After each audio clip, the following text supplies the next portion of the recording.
Wanted to note one thing before we get started. As you all know, later today, the President will sign the Ending Forced Arbitration of Sexual Assault and Sexual Harassment Act into law. The bill amends the Federal Arbitration Act to make it easier for victims of sexual assault or harassment to go to court instead of being forced into arbitration by their employer. This law will affect the more than 60 million workers who are subject to mandatory arbitration clauses in the workplace, often without realizing it until they come forward with a claim against their employer. President Biden has long spoken against forced arbitration clauses in employment contracts, and today marks an important milestone in empowering survivors of sexual assault and sexual harassment and protecting employee rights.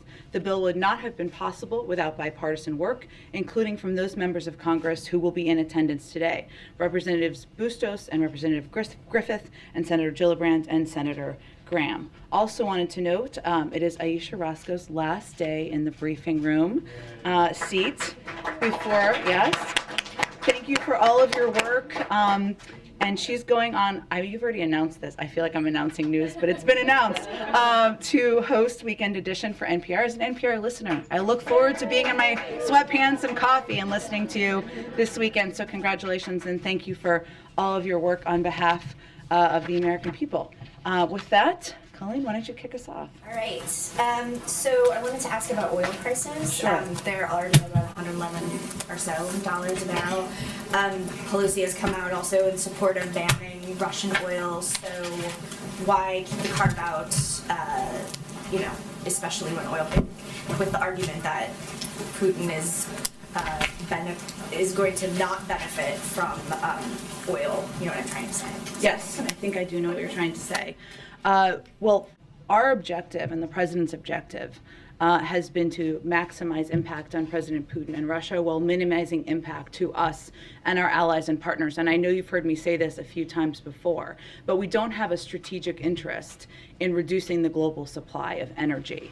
And that would raise prices at the gas pump for the American people around the world because it would reduce the supply available. And it's as simple as less supply raises prices. And that is certainly a big factor for the president in this at this moment. It also has the potential to pad the pockets of President Putin, which is exactly what we are not trying to do. So as the president has said, we carved out payments for energy, trade, and transport from our financial sectors, sanctions, with that in mind. I would also note that we have been taking steps to degrade Russia's status as a leading energy supplier over time. That includes, of course, shutting down Nord Stream 2 or preventing Nord Stream 2 from operating. That's why we're surging LNG to Europe to help accelerate its diversification from Russian gas. And I think you've also seen European leaders talk about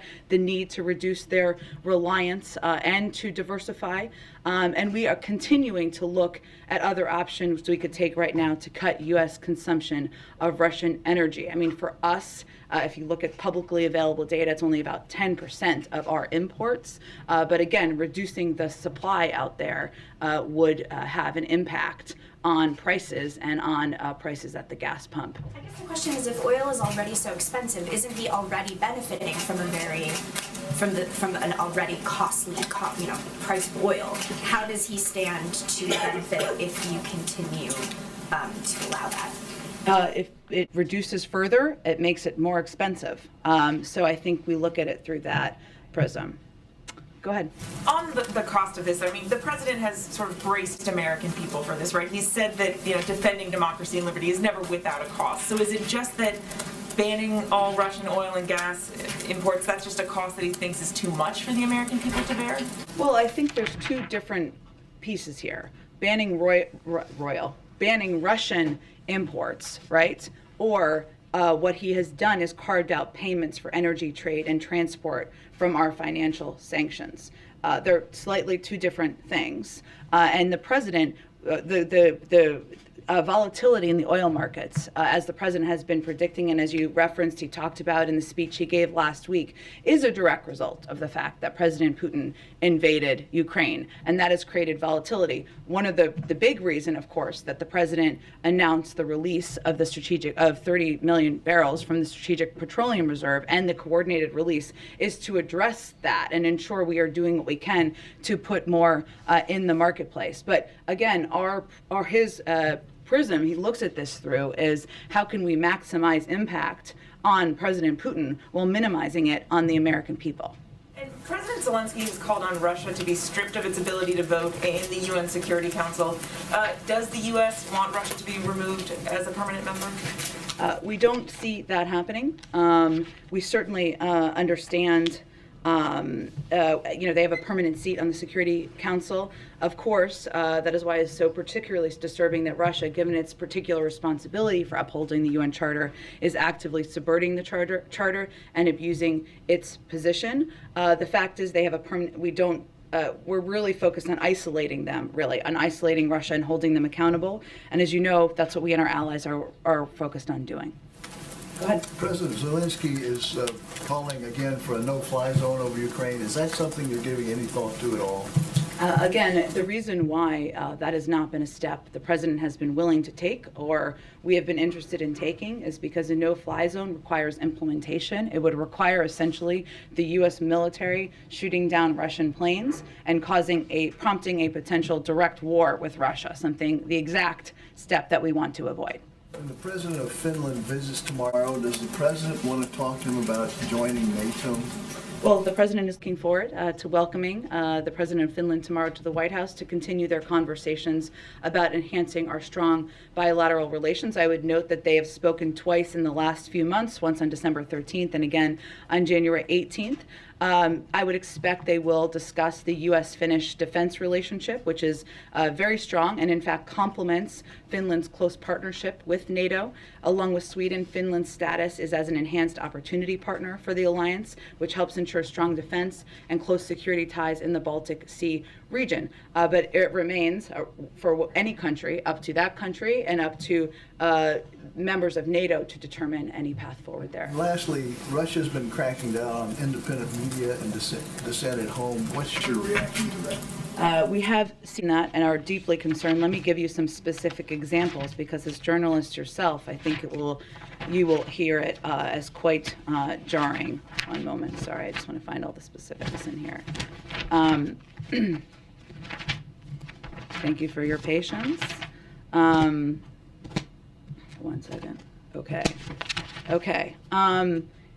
The Kremlin right now is engaged in a full assault on media freedom and the truth. Let me give you some examples. Today, independent media sites such as Echo Moscow Radio and TV Rain are off the air and threaten to block they kicked them off the air and they threaten to block online platforms such as VOA Russia. We've seen Russia prohibit Russian media from referring to what they are doing in Ukraine as, quote, a war, or, quote, an invasion, or, quote, an attack. They are banning their use of terms even, allowing media to use only government-sourced information to report on the war. They've called a special session of the parliament to consider a bill to make unofficial reporting on Russia's further invasion punishable by up to 15 years in prison. They've arrested more than 7,300 protesters, some immediately after they began to protest Putin's war of choice. They have blocked and shut down social media sites such as Twitter, Facebook, and Instagram, and they've limited the amount of dollars citizens can take out of the country. What they are trying to do is block any information about what they are doing to invade a sovereign country, and they're taking severe steps to do exactly that. Go ahead. Just to follow up, is the administration moving closer to banning Russian oil imports? I don't have any assessment of that for you. I just wanted to note the difference between them, or that there are several different components of options. I guess the question is, what's the calculus in waiting if it's ultimately the step that the United States is going to take? Well, there's a policy process that is undergone for any decision that is made. Sometimes those move rapidly, and often there are a range of factors that are discussed as those decisions are made.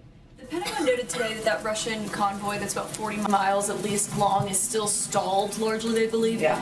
Does the president still think, though, that ultimately Russia is successfully going to take Kyiv? That continues to be our aspiration. I think the Pentagon also noted that they now have 90% of their military combat power pre-staged at the Ukrainian border is now in Ukraine. They've launched more than 480 missiles at Ukraine in the invasion. That's about up from 450 since Thursday. So they are continuing to take aggressive steps and move towards their ultimate objective, which is taking over Kyiv and taking over the country. Any assessment on timing for that? I don't have an assessment to offer from here. Go ahead. Oh, go ahead. Is there any situation where President Biden would sit down with President Putin in person again, so long as Russian forces are in Ukraine? I can't make an assessment of that, Caitlin. Right now, they're invading a sovereign country and continuing to escalate every day. We're never going to take diplomacy ever off the table, but again, now's not the moment for that. But why not rule out an in-person meeting if his forces are in Ukraine, a sovereign country? Again, we have discussions internally about what the best steps are to de-escalate what is clearly a horrific conflict on the ground. Now is not the moment. We're not planning a meeting between them or an engagement or a call. The president's been very, very clear about that. But we'll have those discussions internally and weigh the range of factors. Go ahead. Thanks, Jen. We understand that new U.S. sanctions against oligarchs are going to be announced this afternoon. Yeah. Individual oligarchs might be named. Yes. How is the White House choosing which oligarchs to sanction? Do you start with the richest ones or the ones with the closest ties to Vladimir Putin? We look, one of the big factors is, of course, the proximity to President Putin. We want him to feel the squeeze. We want the people around him to feel the squeeze. I don't believe this is going to be the last set of oligarchs. Making them a priority and a focus of our individual sanctions is something the president has been focused on. And I understand that a travel ban is going to be one component of this announcement. What about oligarchs who are already here? Will they have to leave the country immediately? Let me check on that for you. I think we'll have some sort of backgrounder on this to get you more details, and the president will have more specifics himself in about 30 to 45 minutes, depending on how close we are in time. Okay. The president announced the other night a ban on Russian aircraft traveling over U.S. airspace. As far as you know, have there been any incursions on U.S. airspace by the Russians since then? And what would the U.S. do if a Russian aircraft were to violate that airspace? I'm not aware of any incursions. I'm certainly happy to check on that, and I can check. I'd really point you to the FAA on that, but and I'll see if there's more we can offer. Okay, and then finally, we all saw the news about the January 6th committee and their belief that there was criminal activity. I wanted to get your reaction to that, and also, does the president believe that former Vice President Pence should volunteer to testify before the committee? Well, let me first reiterate something you heard the president say. The former president subverted the Constitution in an attempt to overturn a lawful and fair election.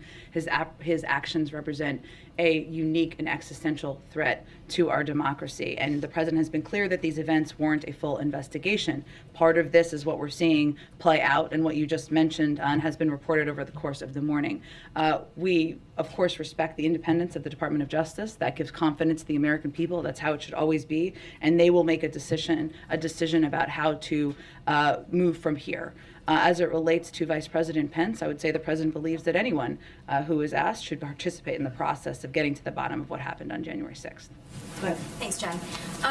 On gas, you just said that, less supply raises prices. It's not in our strategic interest to reduce the supply. Yeah. We also know, the president as recently as yesterday talked about increasing domestic manufacturing to bring down prices on inflated items like goods.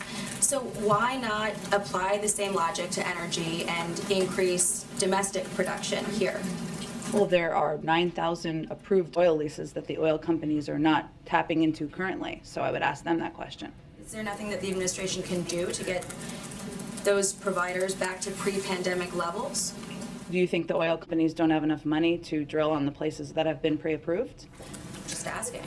I would point that question to them, and we can talk about it more tomorrow when you learn more. Do you think that opening the Keystone Pipeline and having more energy-friendly policies might do that? The Keystone Pipeline has never been operational. It would take years for that to have any impact. I know a number of members of Congress have suggested that, but that is a proposed solution that has no relationship or would have no impact on what the problem is. We here all agree is an issue. So during those years where it would take to bring down prices, as you're saying, we should just continue to buy Russian oil?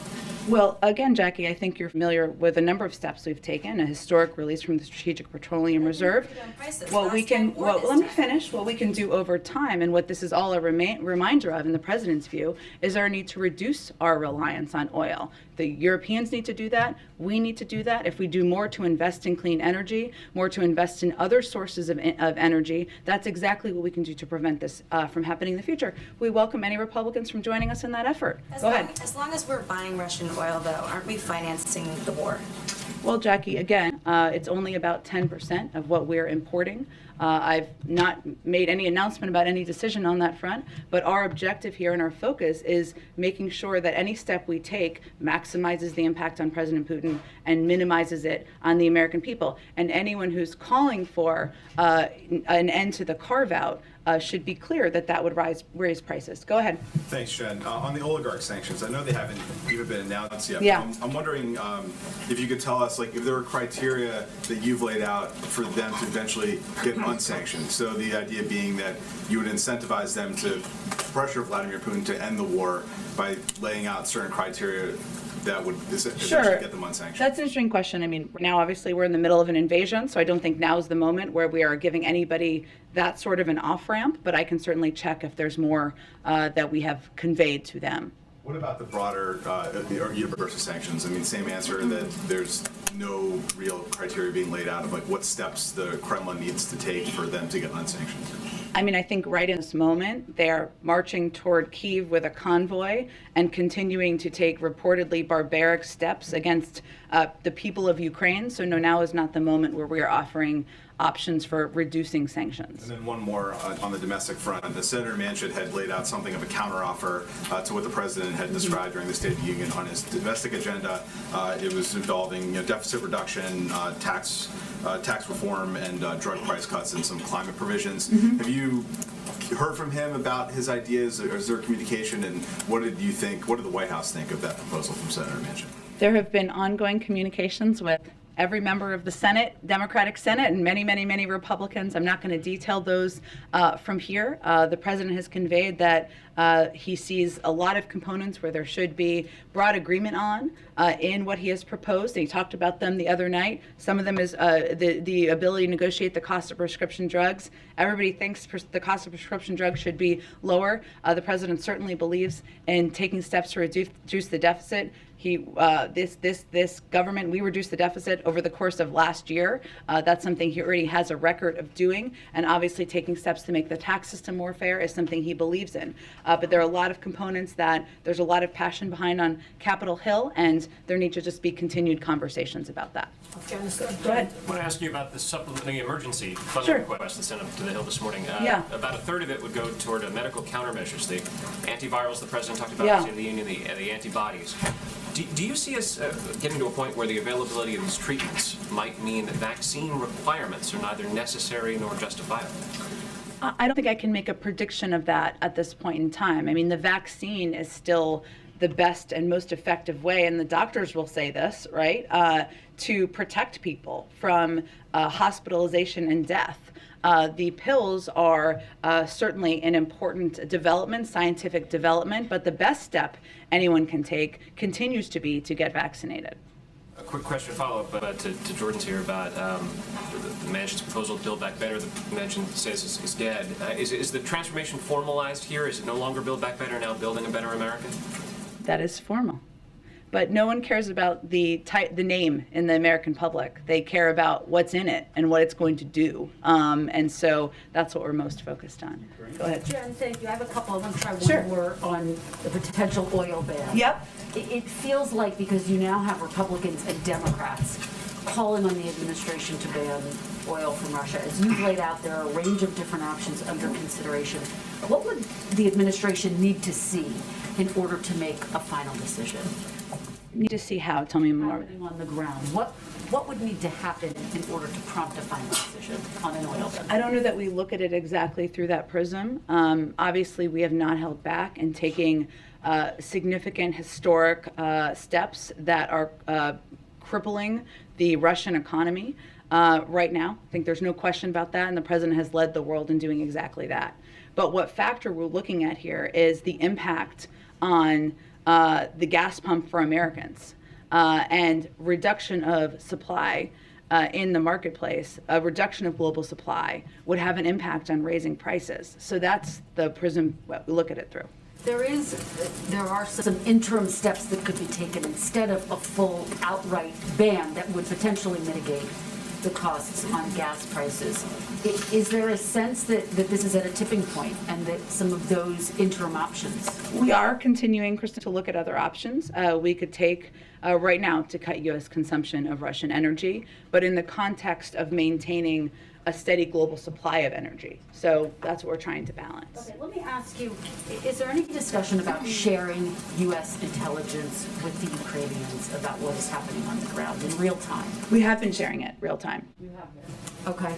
And is there a sense that the communication has been enough to give them what they need in order to be in a defensive posture, in order to fend off the Russian forces to the best of their abilities, to the extent that they can? Well, without getting too far into details of what we do, for obvious reasons, we have consistently been sharing intelligence that includes information the Ukrainians can use to inform and develop their military response to Russia's invasion. That has been ongoing, and reports that suggest otherwise are inaccurate. The world is watching as this convoy is lined up outside of Kyiv. Mm-hmm. The U.S. has been very clear they're not going to send in military forces. Is there anything the West can do to stop the convoy in its tracks, short of military action? Are there any possibilities that are under discussion? Well, one of the reasons the president pushed to expedite the delivery or the approval and delivery of a security package over the weekend was to give them, the Ukrainians, more support, more equipment, more defensive weapons to utilize in this moment. But we are not reconsidering or taking steps that would prompt a war between the United States and Russia. And if I could, there was a little bit of breaking news as we were coming out Okay. here. You may or may not be aware of it. Ukraine has said it's agreed with Russia to create safe corridors backed by ceasefires to evacuate civilians, deliver aid. Is the U.S. aware of this? Will the U.S. assist in this? What can you tell us? We will continue to assist efforts supported by the Ukrainians. I obviously haven't talked to our national security team about this yet. I will venture to do that, and we can get you all any more specifics from here after the briefing, if that's helpful. Go ahead. Thank you, Jen. President Putin spoke today with Saudi Crown Prince Mohammed bin Salman about the sanctions Russia is facing and specifically about global energy supply. Given the volatility of oil prices, does President Biden have any plans to talk to the Saudi Crown Prince? Well, a couple of weeks ago, I would note, Brett McGurk and Amos Hochstein made a trip to Saudi Arabia to talk about a range of issues, including global energy markets, as well as Yemen. And we will continue to have a range of ways we engage with the Saudis. The president has no plans to talk to the Saudi Crown Prince. I don't have anything to predict for you at this point in time. And President Zelensky has said Russia's actions clearly constitute a war crime. UK Prime Minister Boris Johnson also said that Russia's targeting of civilians fully qualifies as a war crime. The president wouldn't go that far when he was asked yesterday. Why has he been reluctant to label Russia's actions a war crime? Well, there's a process, and we have stood up a process internally, an internal team to assess and look at and evaluate evidence of what we're seeing happen on the ground. That is a standard part of our process in the U.S. government. I would note that we work very closely with our international partners, and we will provide any information that we surface through that process. I think we've seen on the ground that reports of a range of barbaric tactics, of reports of targeting civilians. That's all factors that we look at. And again, that that process that has been stood up would provide any information to the ICC or any other international body taking a look at this. Go ahead. Excuse me. Are there any discussions now, or have you guys had in recent days, I guess it feels like a couple of weeks, with European allies about preparing staging zones for Ukrainian insurgency, perhaps to provide training, other assistance? Well, now our focus is on supporting the current Ukrainian government and leadership, and that includes expediting assistance, expediting military defense assistance, engaging closely with them, and we'll stay focused there. Representative Adam Smith today on MSNBC said that the United States, providing some intelligence to the Ukrainians, but not providing the type of real-time and targeting that you see U.S. military getting in war. So why is arming the Ukrainians with Stingers and Javelins appropriate, but not providing them targeting intelligence for those weapons? Well, I think this is similar to what a person just asked. I would just say that there have been a range of reports out there that are false. We can't get into details of all of our intelligence sharing for obvious reasons, but we've continued and consistently shared a significant amount of detailed, timely intelligence on Russia's plans and activities with the Ukrainian government to help Ukrainians defend themselves. We've been doing that for months. This includes information that should help them inform and develop their military response to Russia's invasion. That's what's happening or has been happening. Go ahead, Aisha. Thank you. I know people have asked a lot about, the price of oil, but I want to come at it in a little bit of a different way. The fact is that the price of oil is high. It is very unlikely to go down anytime soon, and more than likely will go up. What is the White House looking at? I know that there was the strategic release of oil, but are there other things that the White House is looking at to help consumers at the pump? Maybe to, direct subsidies, maybe more biofuels, maybe easing the Jones Act. Oh, look, what is the plan for Americans who are going to have to be living with these high oil prices? Well, I would say first on the release of the Strategic Petroleum Reserve, it first goes to an auction and it's a process that will proceed, and a lot of that will happen over the course of the coming weeks. So we haven't seen, obviously, all of the direct impact of the announcement that was just made 2 days ago. But a range of options remain on the table. I can't get into all the details of those, but the president is quite focused on making sure that we are taking steps to reduce the impact, to ensure there's supply necessary out there. Obviously, tapping the Strategic Petroleum Reserve is part of that, engaging with global partners around the world who may be big global suppliers about putting more oil in the system. That is part of the discussion. And sure, there are a range of domestic options, but there have been ongoing discussions and considerations. Some of that you saw with the announcement of the Strategic Petroleum Reserve released just 2 nights ago. What does the White House say to American consumers? Like, should American consumers right now be thinking, okay, I'm going to have to pay a lot more at the pump going forward? Should they be taking that into consideration when they're buying cars? Or, should they try to buy more fuel-efficient cars or saving their money? Like, what should they be doing practically at this moment, considering the price of gas is going to affect them? Of course it is, as I've been saying, and that's why we've been focused on it for weeks, if not months, to ensure we are taking every step. The president is taking every step to reduce that impact. The release of his Strategic Petroleum Reserve, 30 million barrels that he announced just the other night. Again, that process is just starting. It's a bit of a process to get that going, and that will hopefully have an impact in getting more supply out there.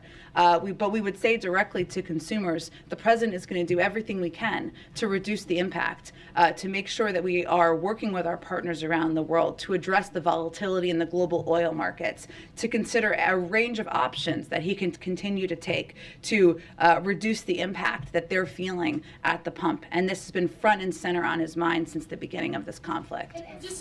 There was a call with Quad leaders today. Yeah. India has a military relationship with Russia. Was that discussed at all, or is there talk of talking to India about that relationship that it has with Russia? Is there anything that the U.S. plans to do on that?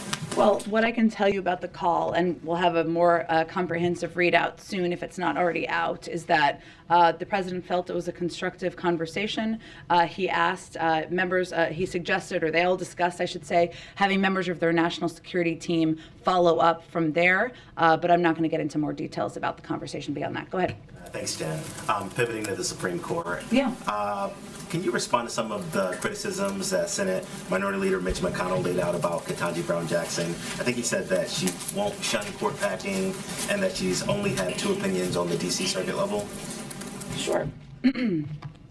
So as I think you're referencing, Ketanji Brown Jackson, Judge Ketanji Brown Jackson has obviously started to have meetings on Capitol Hill that have been ongoing. I would note that as it relates to the first question, the Constitution is clear that the number of justices is a question for Congress, not the judiciary. And a number of you have actually pointed out this morning that during Justice Amy Coney Barrett's confirmation hearing, she was asked a question about court packing or court enlargement, and she said, quote, "That is a question left open to Congress." I'd also note that yesterday, Senator McConnell also said that there was, quote, no question that Judge Jackson was qualified for the Supreme Court. And earlier in the day, he said they'd had a good meeting. I think there's no question that as a judge who has been confirmed 3 times by the Senate, someone who has a long record as both a jurist who has ruled in the direction of Democrats and Republicans,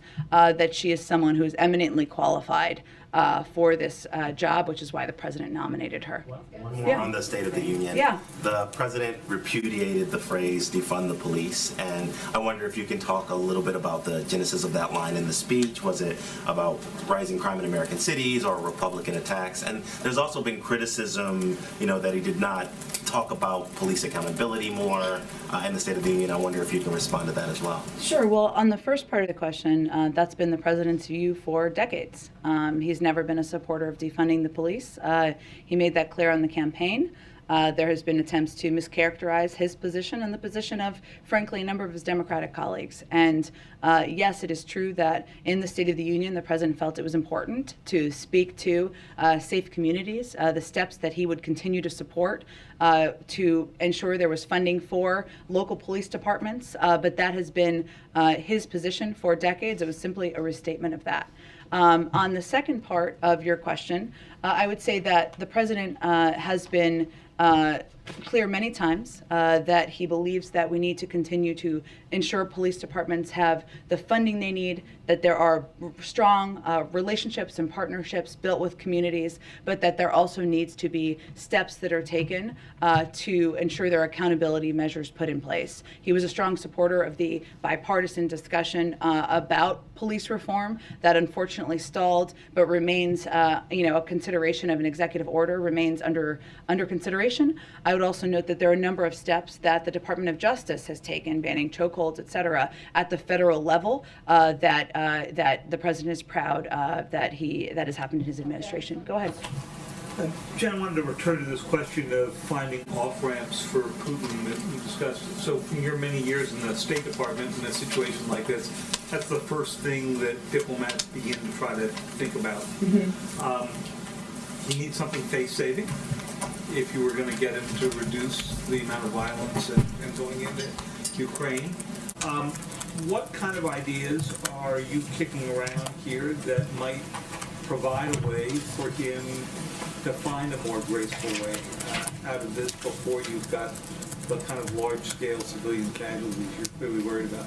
Yeah, I think, David, we have provided many off-ramps to President Putin through the course of the last several months. I know there have been a range of discussions about transparency measures, about positions of missile defense systems that have been undertaken for the last several weeks. It's going to be very hard to have for diplomacy to succeed without military de-escalation. And whatever we do, we're going to do that in lockstep with our partners and allies. Secretary Blinken is leaving today for Brussels. He's going to meet with NATO, the EU, and the G7 allies and partners to continue our close coordination before heading to Poland, Moldova, and the Baltic countries.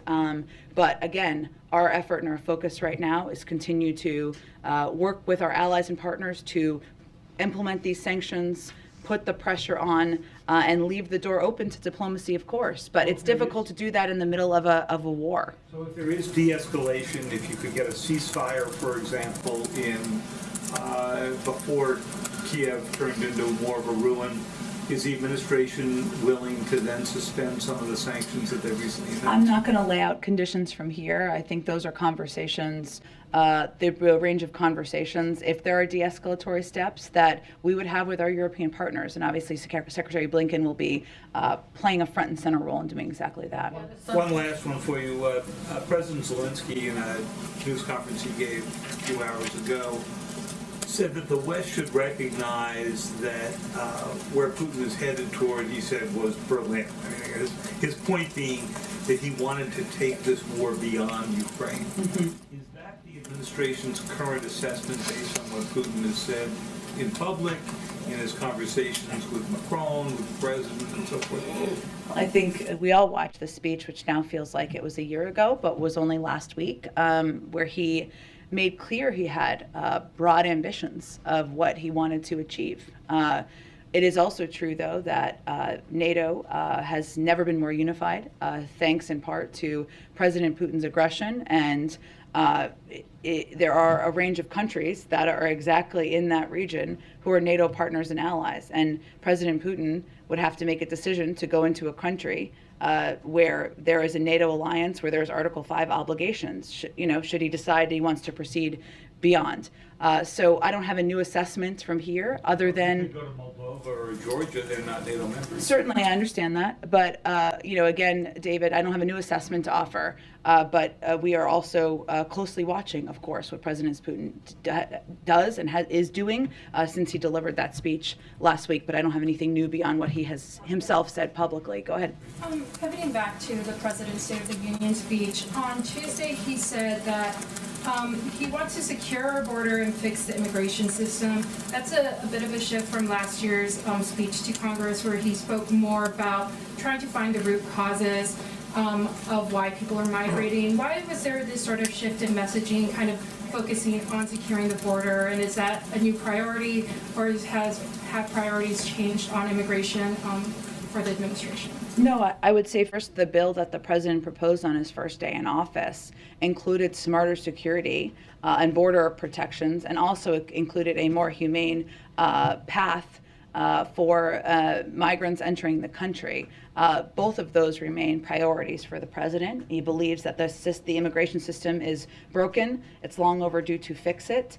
He also believes, and worked on this very closely as vice president, that addressing the root causes is one of the central steps we need to remain focused on, even as we're trying to address the current circumstances at the border. Then why was it important for the president to say advocate for securing our border? I know he's been criticized heavily, by Republicans, by certain folks on, how he's handled immigration at the border. So is that important for him to say? Well, that's part of his bill that he proposed, so it's consistent with his policies. And one last question. Has there been any discussion on ending Title 42? I know we've talked, the president even talked about it on Tuesday, about how we're moving past the pandemic. This is obviously a policy that's been kept in place because of the pandemic. Has there been any discussions on ending that?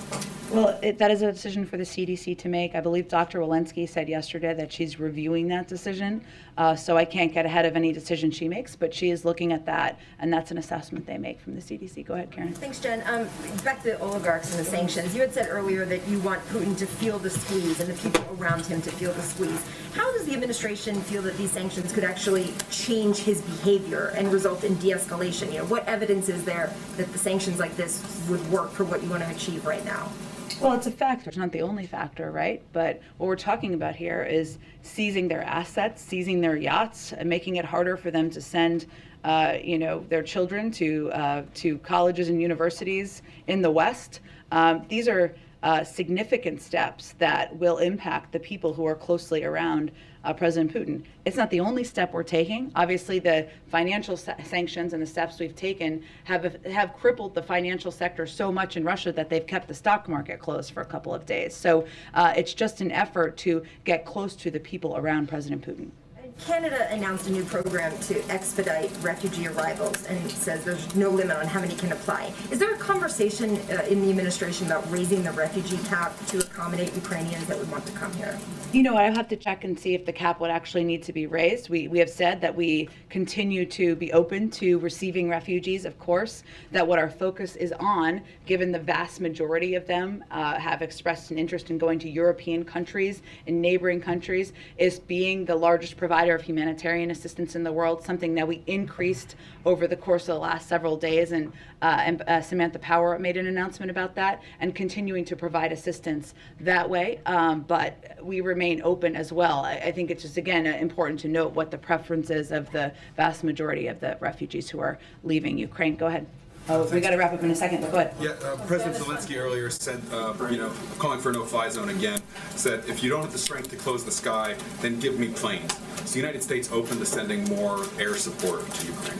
again, I'm not going to get into more details of what the Department of Defense may or may not consider, but what I will tell you is that we have continued to provide a range of defensive assistance, something we have increased, only increased over the last several days, but we are not considering taking steps that would put us in direct conflict with Russia. Is there any concern with, you've laid out the explanation for why you're steering clear of sanctioning Russia's energy sector at this point. Is part of the calculation in terms of how much to ratchet up,